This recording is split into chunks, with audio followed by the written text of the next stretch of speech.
कि भाई इसको तो विधि विधान नहीं आता तो इसका पाठ स्वीकार्य नहीं होगा, और इसको विधि विधान आता है, इसका स्वीकार्य होगा, तो फिर भक्तों का क्या होगा? फिर जो बच्चे भक्ति मार्ग के हैं, जो सेवक भक्ति मार्ग के हैं, तो उनकी सेवा तो स्वीकार्य माई नहीं करेगी। लेकिन ऐसा नहीं होता।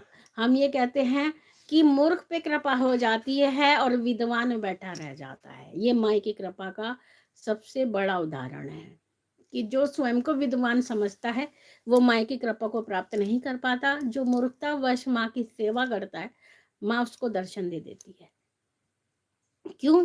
क्योंकि जो मूर्ख होता है ना, तो उसके अंदर अहंकार होता है, क्योंकि वो जानता है कि मैं तो कुछ भी नहीं जानता। ठीक है, तो वहां पर उसको ये अहंकार नहीं होता, अपने ज्ञान का अहंकार नहीं होता, क्योंकि वो मूर्ख होता है। विधान नहीं जानता तो उसका भी अहंकार उसको नहीं होता है। कैसे सेवा करनी है, क्या चढ़ाना है, क्या नहीं चढ़ाना है, क्या दिया क्या नहीं दिया, उसका भी अहंकार उसको नहीं होता है। ठीक है, तो वो जैसी उसकी बुद्धि समझ होती है, वहां पर उसके जो भाव होते हैं वो इस प्रकार के हो जाते हैं जो माँ को अति प्रिय होते हैं। तो वो उस मूर्खता में ही माँ की कृपा को प्राप्त कर जाता है और अपने भावों को उस